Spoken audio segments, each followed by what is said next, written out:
afin de nous ramener dans la position que toi-même tu as voulu depuis les temps anciens. Nous voulons célébrer ton Saint-Nom. Merci Jésus pour la seule gloire de ton nom. En ton nom Jésus-Christ que nous avons ainsi prié. Amen. Alléluia. Jésus est bon. Nous saluons tous nos bien-aimés qui nous suivent partout. Que Dieu vous bénisse.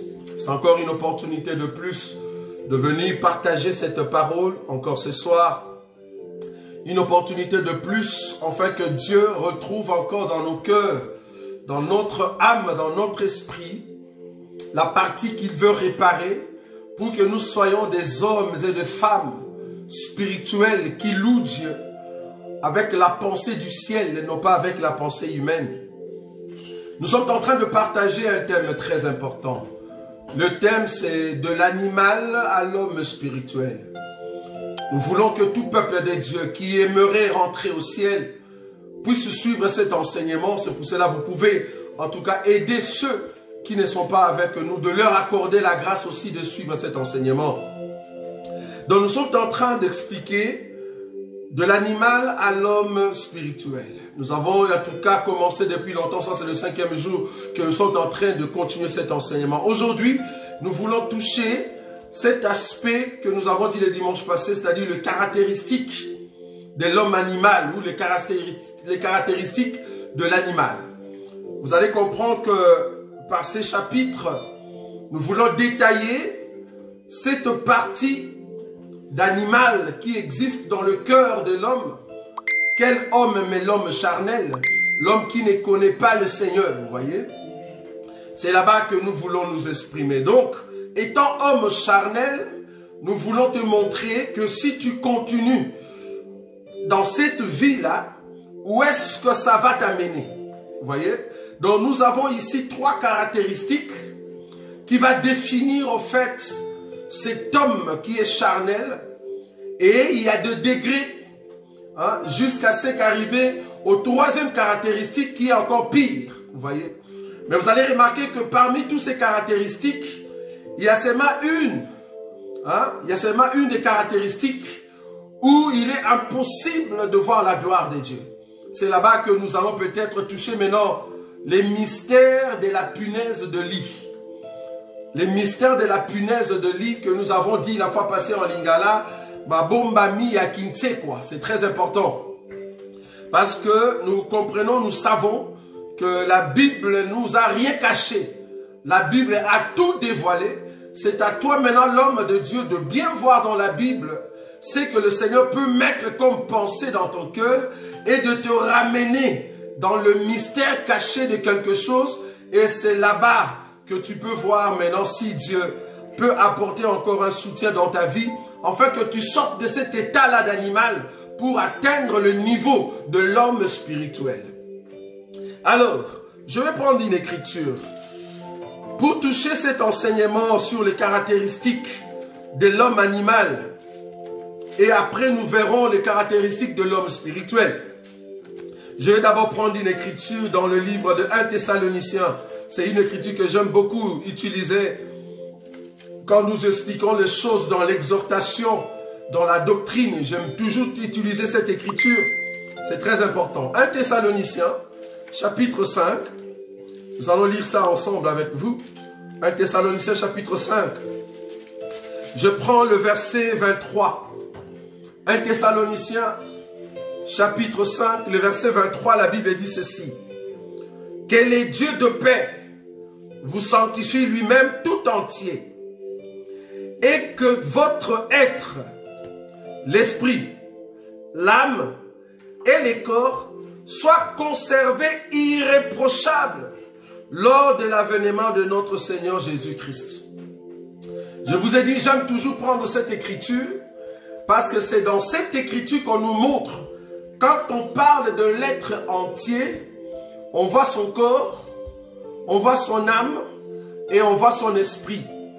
Donc l'homme, c'est une entité qui est séparée dans ces 3 éléments très importants.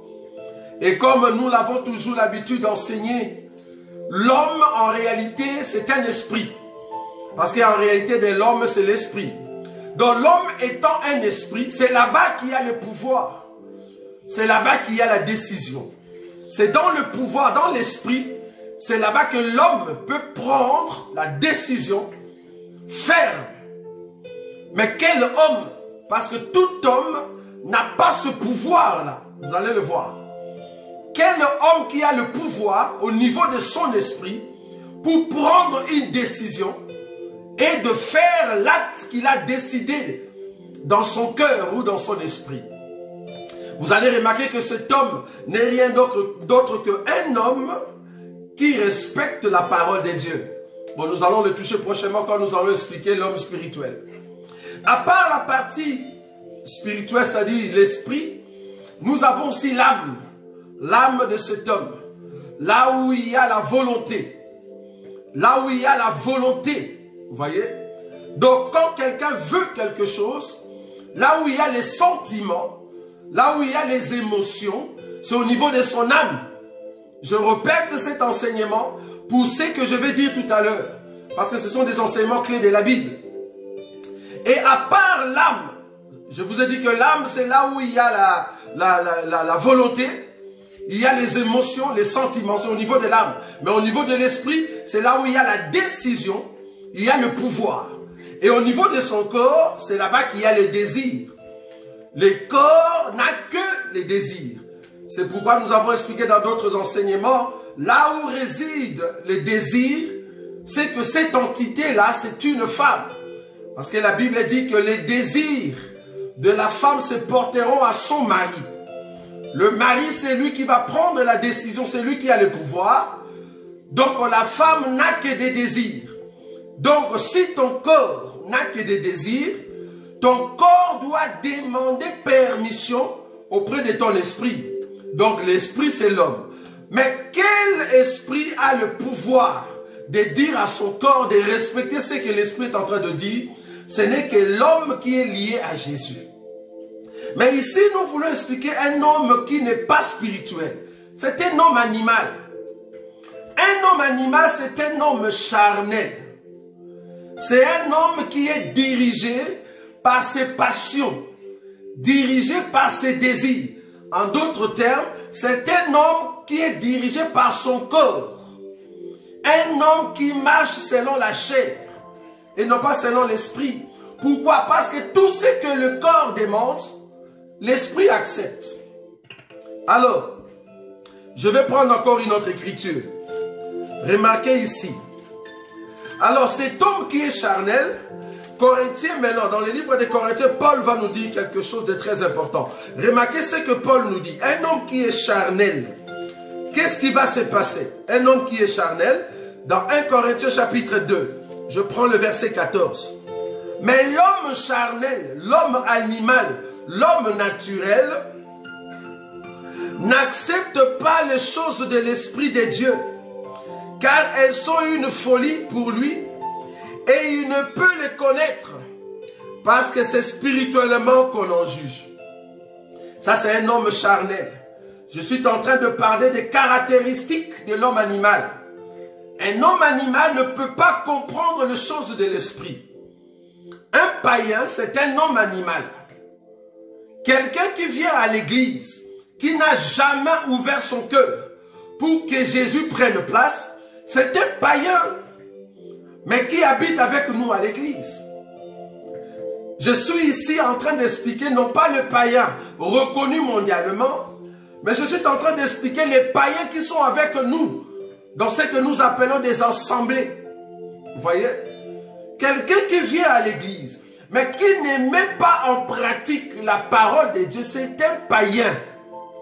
C'est un homme charnel, un homme qui ne connaît pas le Seigneur, bien que tu viens à l'église. Paul a dit ici dans 1 Corinthiens chapitre 2, le verset 14, « Mais l'homme naturel, l'homme charnel, l'homme animal, n'accepte pas les choses de l'Esprit de Dieu. » Parce que l'Esprit de Dieu, c'est l'enseignement, bien-aimé. Le Saint-Esprit, c'est lui qui amène l'enseignement. Parce qu'il doit nous rappeler tout ce que Jésus a dit. Donc, le Saint-Esprit, c'est l'enseignement. Maintenant, quand tu ne comprends pas le Saint-Esprit, quand tu n'écoutes pas le Saint-Esprit, tu es un homme charnel. un homme naturel, tu es païen. Bien que tu viens à l'église. Bien que tu viens à l'église. Vous voyez? Parce qu'il faut que Dieu t'aide à quitter cette caractéristique-là pour atteindre le niveau voulu par Dieu. Le niveau, c'est de comprendre les choses de Dieu. Mais quand tu ne comprends pas les choses de Dieu, tu es un homme naturel. Donc, un charnel. Alors, cet homme est dirigé par ses désirs. Pourquoi? Parce que son corps domine. Maintenant, remarquez ce que Paul nous dit. Je suis en train de citer des Écritures. Je le donne doctrinalement, simple, pour expliquer le caractéristique de l'homme charnel. Je vous ai dit qu'un homme charnel ne peut pas comprendre les choses de l'esprit. Or, les choses de l'esprit, c'est quoi? C'est l'enseignement donné par le Saint-Esprit. C'est l'enseignement de Christ. Tu ne pourras pas avoir l'oreille et les yeux pour voir les bonheurs dans l'enseignement. Alors là, tu es un païen. Parce que tu ne comprends pas les choses de Dieu. Deuxièmement, cet homme, comme il est dit dans le livre de Romains. Romains chapitre 7. Romains chapitre 7, je prends le verset 14. Romains chapitre 7. Remarquez cet homme qui n'est rien d'autre qu'un païen. Comment est-ce que les païens vivent?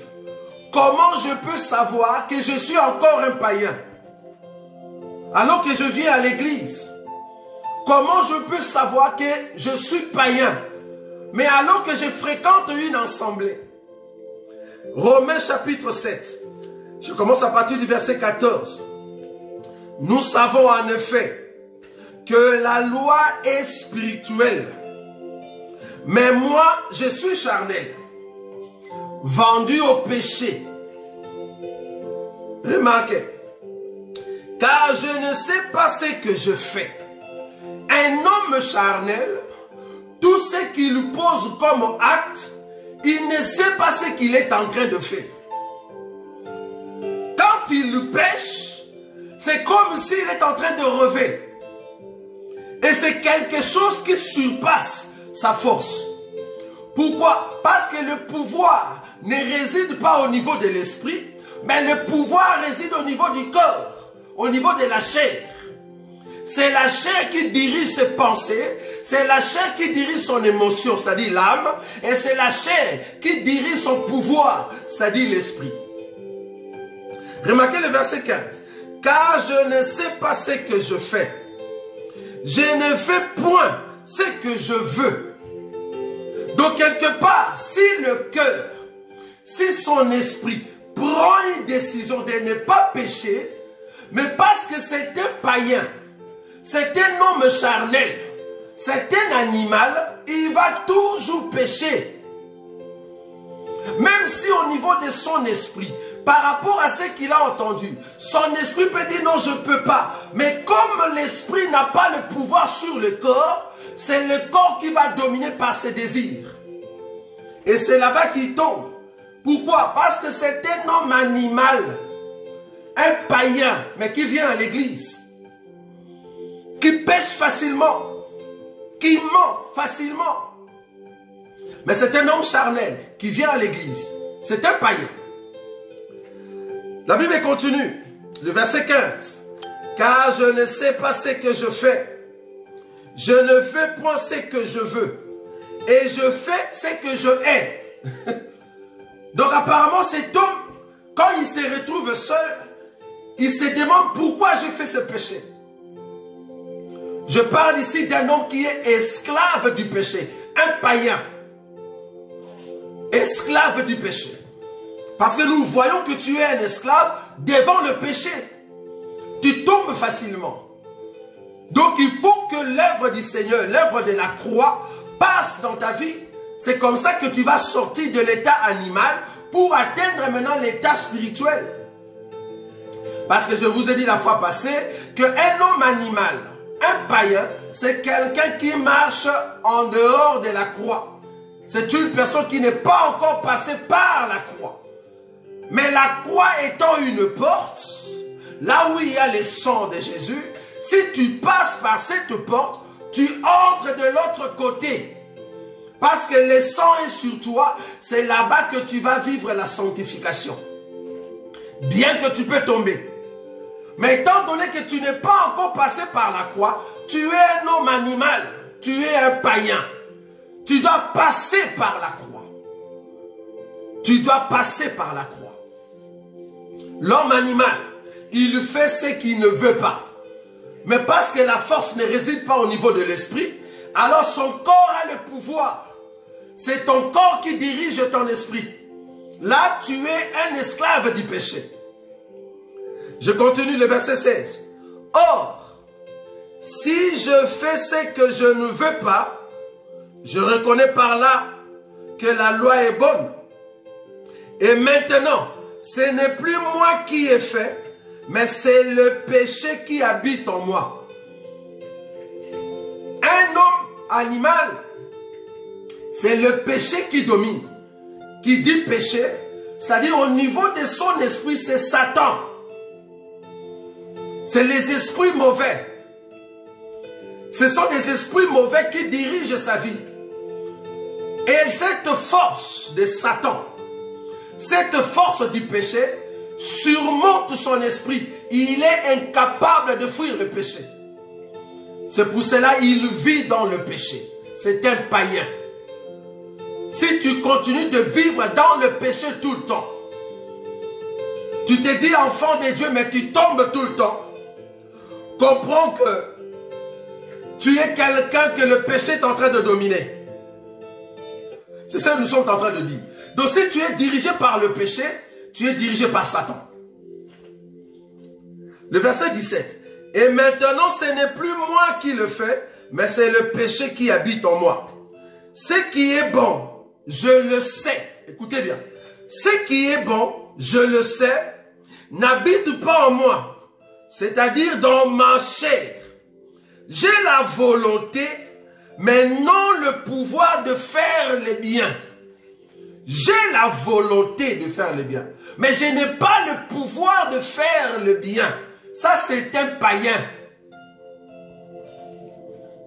C'est un homme animal. Les caractéristiques d'un homme animal, tu es incapable de faire le bien. Tu pêches facilement. Tu es un homme animal, dirigé par la bête, dirigé par Satan. Parce que c'est le péché qui domine en toi. C'est le péché. Tu as envie, tu as la volonté de faire le bien. Mais parce que un homme vrai ne peut pas avoir une volonté ou faire quelque chose qu'il a voulu si seulement le pouvoir ne vient pas au niveau de son esprit. Mais un païen, au niveau de son esprit, c'est le péché qui règne. C'est le diable qui règne. Cet homme ne peut pas faire le bien. C'est pour cela qu'il pêche. C'est un homme animal. Quand vous voyez quelqu'un tomber tous les jours, quand vous voyez quelqu'un tomber tout le temps, comprenez que cet homme n'a pas encore rencontré la croix de Jésus. Parce que si tu passes par la croix de Jésus, normalement la force de la loi du péché tombe. Si tu passes par la croix, la force du péché tombe. Mais quand tu vois que tu tombes tout le temps, bien-aimé, tu n'as pas encore rencontré la croix. Parce que par la croix, nous voyons la souffrance que Jésus a endurée. Et c'est là-bas que tu comprends que tu ne peux plus vivre dans le péché. Tu dois jeter l'homme ancien et commencer à vivre l'homme nouveau qui vient de renaître. Mais si tu vis dans le péché et que tu es esclave du péché, tu ne sais pas faire le bien. Tout le temps, tu fais que le mal. Quand on te voit, on voit que le mal. Comprenez que tu es un homme charnel. Je parle ici de l'homme charnel comme première caractéristique d'un homme animal. Les caractéristiques de l'animal, cet homme n'a pas le pouvoir de faire le bien, c'est grave. Le verset 19. Car je ne fais pas le bien que je veux, et je fais le mal que je ne veux pas.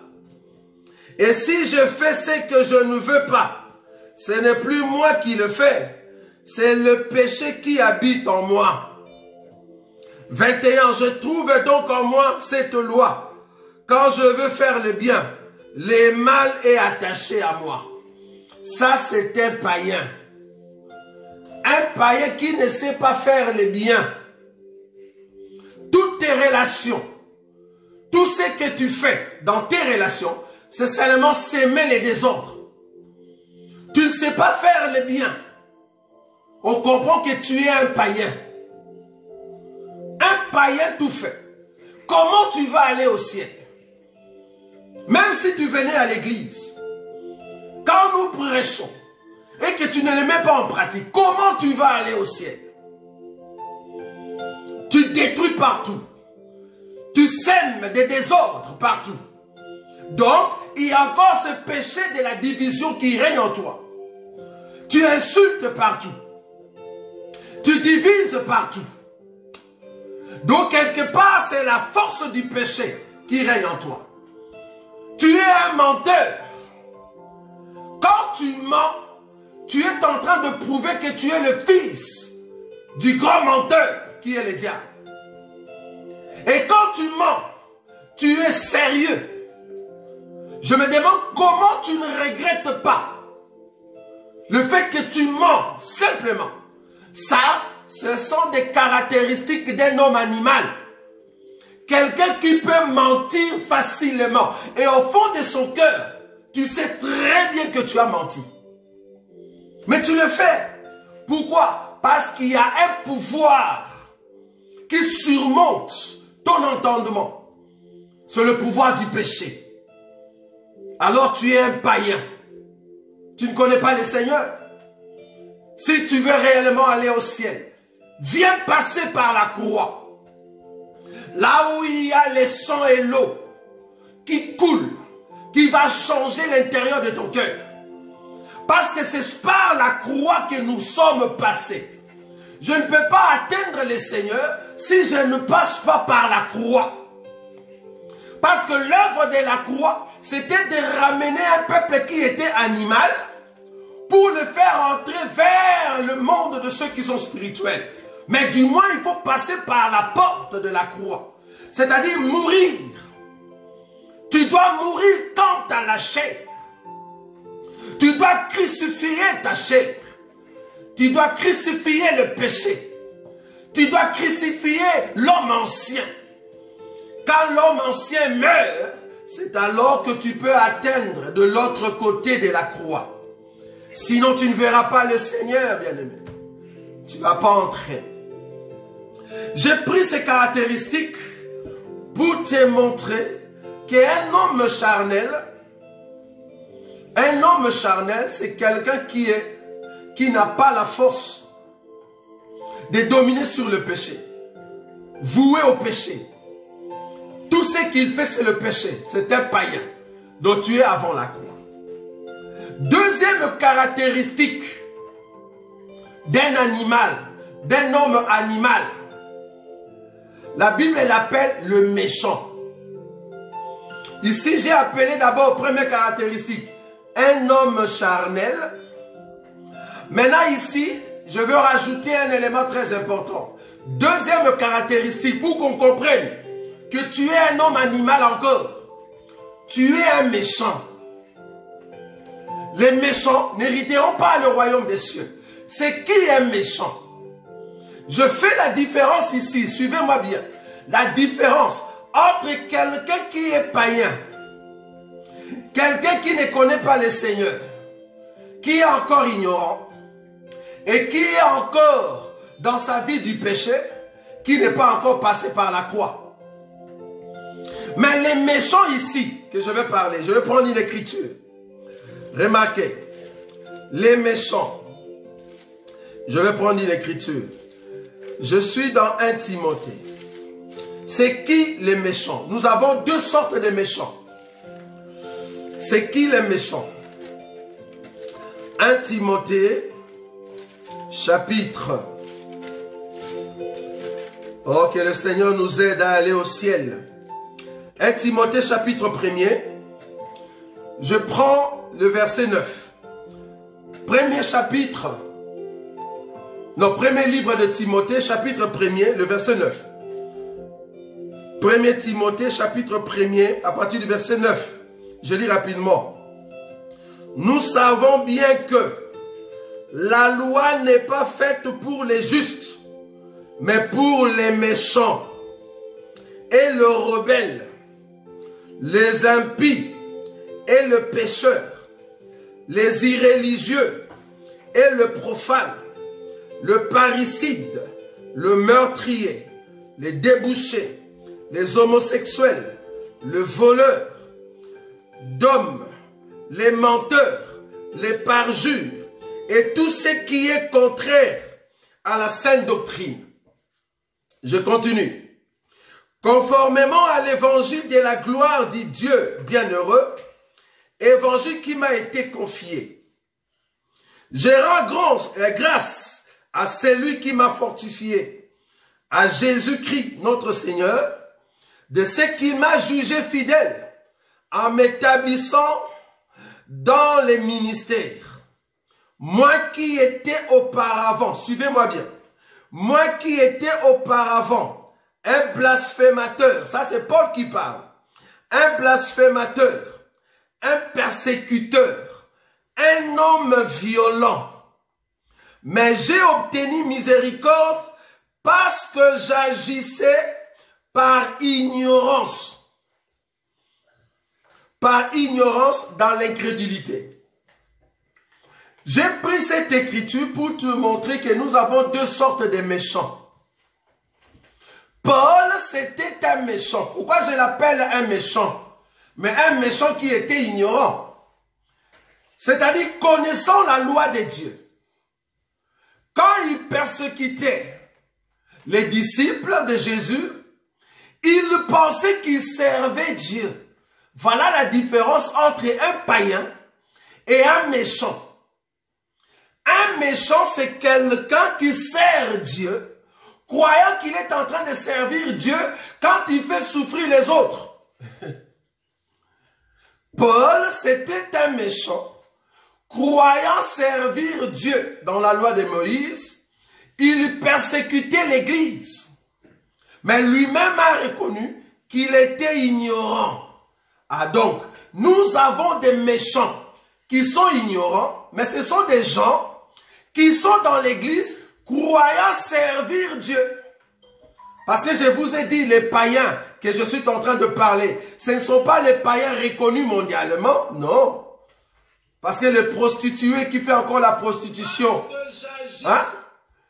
La prostituée qui est en train de faire la prostitution encore, dehors, c'est une prostituée reconnue mondialement. C'est une païenne. Mais ici, nous sommes en train d'expliquer l'homme païen qui est à l'église. C'est-à-dire qui écoute la parole de Dieu. Maintenant, j'explique que les méchants qui est à l'église, comme étant le premier méchant, un méchant ignorant. C'est-à-dire, croyant servir Dieu, il est en train de persécuter les autres. Comme Paul. Jusqu'à ce qu'il va rencontrer le Seigneur, s'il vous plaît. Jusqu'à ce qu'il va rencontrer le Seigneur. Vous voyez? C'est très important ce que nous sommes en train de dire. Donc, Paul, il servait dans la loi de Moïse, croyant qu'il servait Dieu. Mais en réalité, il ne servait pas Dieu. Et il persécutait l'Église. Jusqu'au jour où il a rencontré le Seigneur. Dieu a fait tomber l'ignorance. Jésus va faire tomber tout ce qui était l'ignorance dans la vie de Paul. C'est comme ça qu'il va voir clair. Vous voyez? Donc c'était un ignorant. Paul lui-même l'a reconnu. C'était un méchant, mais un méchant ignorant. Ces méchants-là, je te le dis, le Seigneur peut toujours les pardonner parce qu'il était dans l'ignorance. Or, la Bible dit, Dieu ne tient pas compte de notre temps d'ignorance. C'est-à-dire, ce que lui faisait avant, Dieu n'a pas tenu compte. C'était au temps où il était encore ignorant. Il pensait servir Dieu. Dieu peut le pardonner. Mais le deuxième méchant, c'est qui? Parce que ça, c'est un ignorant méchant, ou soit un méchant ignorant, que le Seigneur peut pardonner. Mais remarquez maintenant les deuxièmes ignorants, parce que le deuxième méchant. Je vous ai dit, le méchant, c'est quelqu'un qui sert Dieu, croyant servir Dieu, mais il est en train de persécuter les autres. Maintenant, remarquez le deuxième méchant. Je vais prendre une écriture. 2 Timothée. Non, je prends toujours 1 Timothée toujours.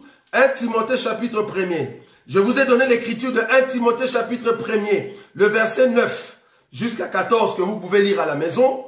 Je prends ici maintenant 1 Timothée chapitre 1er, 18 à 20. Là, je veux te montrer un méchant, mais qui n'est pas ignorant. Il sait ce qu'il est en train de faire. Mais il est dans l'église. Tu es un homme animal. Comment tu peux être méchant à ce niveau-là? Remarquez, 1 Timothée chapitre 1er, le verset 18 à 20. Je vais le lire rapidement. 1 Timothée chapitre 1er, le verset 18. La Bible dit ceci. La recommandation que je t'adresse, Timothée, mon enfant, selon les prophéties faites précédemment à ton sujet, c'est que, d'après elles, tu combattes le bon combat. Timothée va combattre avec qui? Timothée va combattre avec qui? Parce que Timothée, c'est un pasteur qui est à l'église. Mais il doit combattre avec des gens. Bien sûr, il combat avec des esprits dans le lieu céleste. Mais à part ces esprits-là, ces esprits vont prendre des corps. Et ces corps vont venir à l'église. Ces corps, ce n'étaient pas des musiciens du monde. Ces corps, ce n'étaient pas de prostituées dans des boîtes. Non. Les prostituées dans des boîtes, ce n'était pas le combat de Timothée. Les combats de Timothée, c'était à l'église. À part les esprits méchants dans les airs, il y avait aussi des esprits méchants dans les corps des hommes, mais dans l'église. Dans les assemblées, des hommes méchants. Remarquez, 1 Timothée chapitre 1er, le verset 18. Et ces méchants, ce sont des hommes animaux. Parce que je suis en train de citer les caractéristiques.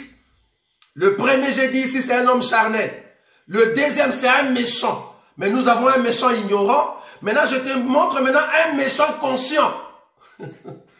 Il est conscient de ce qu'il fait, croyant servir Dieu. Il est conscient. 1 Timothée chapitre 1, verset 18.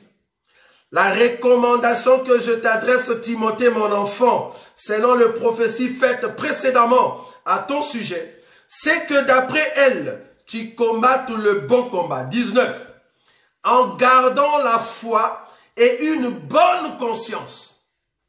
Cette conscience, quelques-uns l'ont perdue.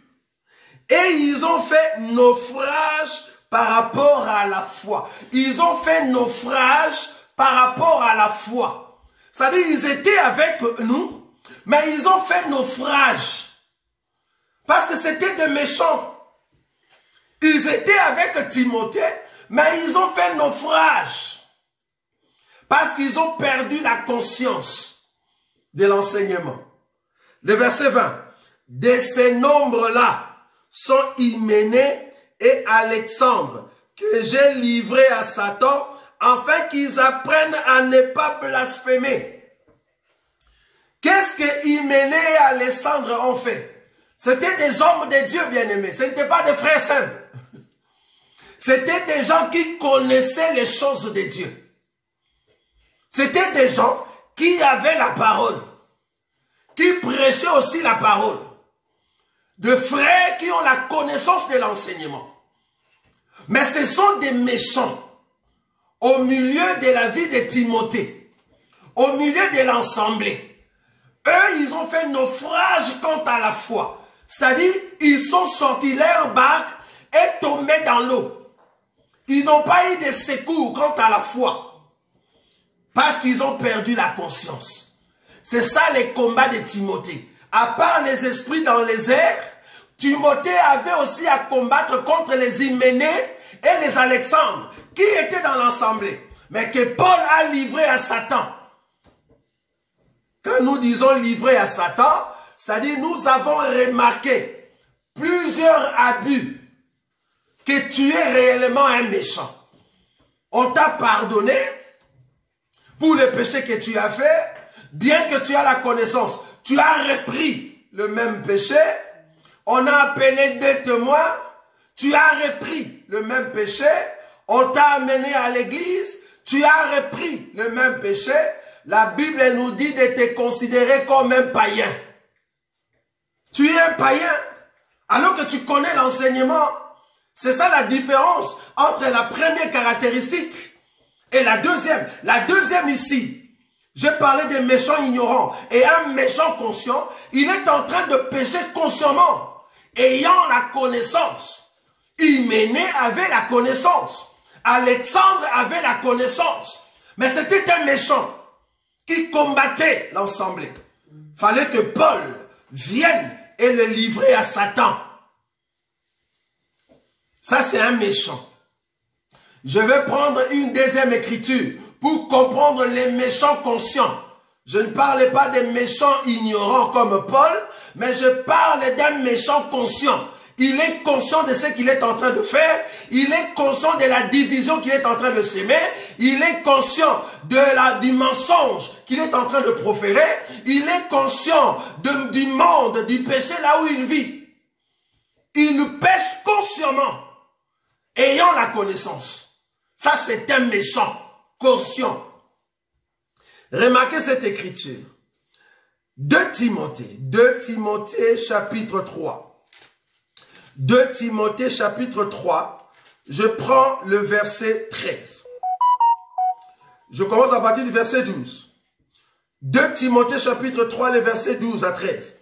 Or, tous ceux qui veulent vivre pieusement en Jésus-Christ seront persécutés. Par qui? Timothée était persécuté par ceux qui étaient dans l'assemblée. Ceux qui étaient dans l'église, je ne parle pas de ceux qui sont dehors. Nous ne jugeons pas ceux qui sont dehors. Nous sommes en train de parler de ceux qui sont dans l'assemblée, dans l'enseignement. Comment est-ce que tu peux comprendre que cet homme, c'est un homme animal? Donc nous avons ceux qui sont païens, croyant venir à l'église, que c'est une personne qui connaît le Seigneur, mais en réalité c'est une personne païenne. Nous avons des méchants, mais des méchants, il y en a deux. Il y a un qui est ignorant et le deuxième est conscient. Maintenant, je suis en train de détailler les conscients. Celui qui est conscient ici, premièrement, ce sont eux qui étaient en train de persécuter Timothée. Maintenant, deuxième, 2 Timothée, chapitre 3, les versets 12 à 13. Or, tous ceux qui veulent vivre pieusement en Christ Jésus seront persécutés. Persécutés, bien sûr, par des hommes. Parce que le diable nous persécute en passant par le canal ou par des instruments qu'il va utiliser. C'est ça la persécution. Ça vient dans nos vies, dans l'assemblée. Verset 13. Mais les hommes méchants et imposteurs avanceront toujours plus dans le mal, égarant les autres et égarés eux-mêmes. J'aime ça. Je répète le verset 13. Mais les hommes méchants, pour comprendre que ce sont des hommes qui sont avec nous dans l'enseignement partout dans le monde. Vous voyez? Ils sont avec nous dans l'enseignement. Comment je peux savoir que c'est un homme méchant conscient?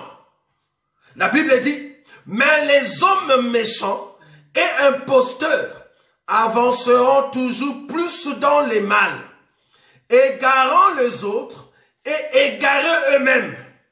Toi, c'est-à-dire Timothée, toi demeure dans les choses que tu as apprises et reconnues certaines, sachant de qui tu les as apprises. Dès ton enfance, tu connais les saintes lettres qui peuvent te rendre sage à salut par la foi en Jésus-Christ. Timothée devait garder le sceau, garder l'enseignement. Bien qu'il y avait des méchants qui faisaient quoi? Pourquoi on les appelle des méchants? Deuxième élément, les méchants viennent égarer les autres. Mais ces autres-là, ce sont de faibles. Un méchant, quand il vient dans un milieu, il vient juste pour égarer les autres. C'est-à-dire ceux qui n'avaient pas la connaissance exacte, ceux qui sont de faibles, eux, ils viennent pour les égarer. Donc, un monsieur comme Hyménée et Alexandre, ils étaient venus pour égarer les autres, alors que eux-mêmes, ils sont égarés. Mais ils vont égarer les autres comment? Mais par l'enseignement. Ils vont égarer les autres par l'enseignement. Ils vont les égarer pour persécuter maintenant ceux qui marchent dans la piété. Je parle ici des Hyménée et Alexandre vont égarer les autres qui sont faibles. Il va au fait prendre ceux qui sont faibles par l'enseignement, mais un enseignement qui égare. Cet homme-là, c'est un méchant conscient. Parce qu'il sait ce qu'il est en train de faire. Il est en train d'égarer les autres. Pourquoi? Parce que les autres sont faibles. Lui ayant la connaissance, ayant l'enseignement, il va égarer les autres. La Bible l'appelle un méchant. Mais tu es conscient de ce que tu fais. Hyménée Alexandre. Je continue. Troisième écriture. Qui est un méchant conscient? 2 Pierre chapitre 2. J'explique l'homme animal. Comment tu peux comprendre que telle personne, c'est vraiment un animal. C'est le diable qui règne dans la vie de cette personne. Comment je le saurais? Comment je le saurais? Parce que si la personne ne rencontre pas le Seigneur, cette personne va aller en enfer. Vous voyez? 2 Pierre chapitre 2. Troisième écriture. Caractéristique d'un méchant conscient. 2 Pierre chapitre 2. Le verset 22. La Bible dit ceci. 2 Pierre chapitre 2. Le verset 22. La Bible dit ceci. Il leur est arrivé ce que dit un proverbe. Vrai. Le chien est retourné à ce qu'il avait vomi. Et la trouille l'avait se voutrer dans les bourbiers. Un méchant, c'est quelqu'un qui vous donne une apparence. Je parle des méchants conscients. C'est quelqu'un qui vous donne une apparence, mais en réalité, en lui, il y a cette méchanceté. Il y a une jalousie. Il y a cette pensée que moi je vais appeler ici aigri. C'est un homme aigri parce qu'il est méchant consciemment. Cet homme, vous allez remarquer qu'il va aller de mal après mal. Or, quand il va de mal après mal, il va rentrer dans tout ce qu'il avait vomi avant. Il va rentrer là-bas. C'est-à-dire, Dieu est en train de nous dire par rapport à cette écriture que vouloir ou pas, quand nous voyons un chien se convertir et que nous voyons après quelque temps que le chien est rentré dans ses vomissements, nous comprenons que c'est un chien qui est voué à la malédiction. Quand nous voyons la trouille qui était déjà lavée, c'est-à-dire qui a rencontré le Seigneur, et que cette trouille rentre encore dans la boue, on comprend que la trouille ou le porc, c'est un porc maudit, fils du diable. Comment le péché que tu avais abandonné, comment tu rentres là-bas alors que tu pries? Alors que tu pries. Comment toi qui avais laissé la prostitution et que tu as commencé à prêcher, mais aujourd'hui tu es rentré là-bas? Comment? On comprend que tu es un méchant, conscient, parce que tu sais ce que tu fais. Et un homme comme ça va égarer les autres, par l'enseignement bien sûr. Il ne va pas prendre la musique du monde pour venir t'égarer, parce qu'il sait très bien que toi tu as l'enseignement.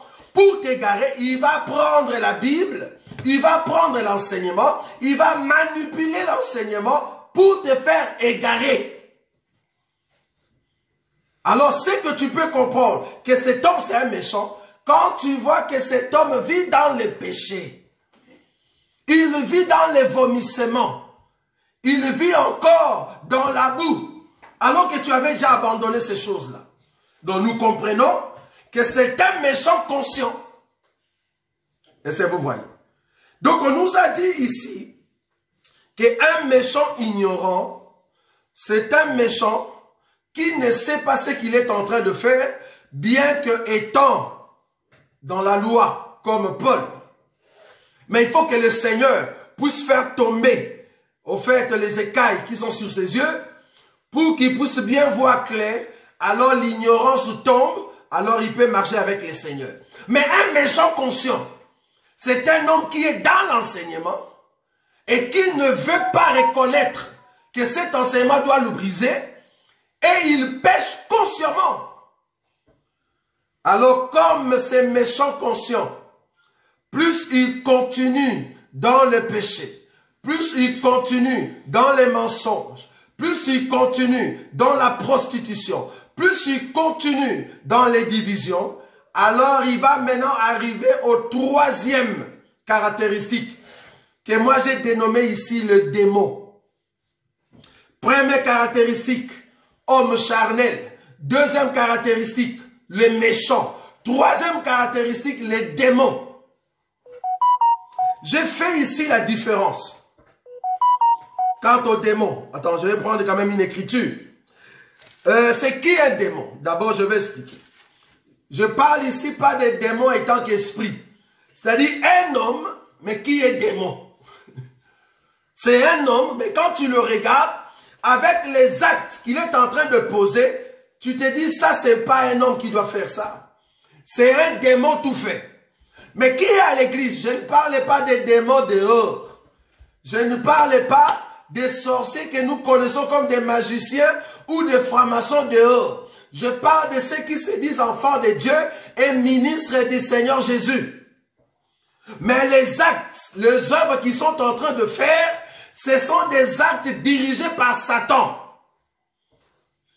Et là, comme il est un méchant conscient, plus il continue dans le péché, il devient un démon. Je vais prendre une écriture. Hébreu chapitre, les caractéristiques d'un homme animal, dirigé par le péché, dirigé par la bête, dirigé par Satan. Hébreu chapitre 6.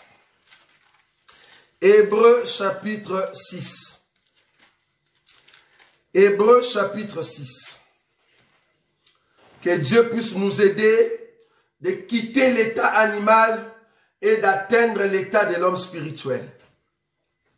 Hébreu chapitre 6. Je prends le verset. Hébreu 6. Je prends le verset 3. Je commence à descendre. C'est ce que nous ferons si Dieu le permet. Ça, c'est ce que l'écrivain du livre des Hébreux était en train de dire. Donc, le verset 4. Car il est impossible que ceux, écoutez-moi bien, Hébreux chapitre 6, le verset 4. Car il est impossible que ceux qui ont été une fois éclairés, les méchants conscients, il était déjà éclairé. Maintenant, comme il continue dans le péché, maintenant il y a l'impossibilité qui s'exige. Cette impossibilité lui fait entrer dans le troisième ou dans la troisième caractéristique que nous appelons démon. Car il est impossible que ceux qui ont été une fois éclairés, qui ont goûté les dons célestes,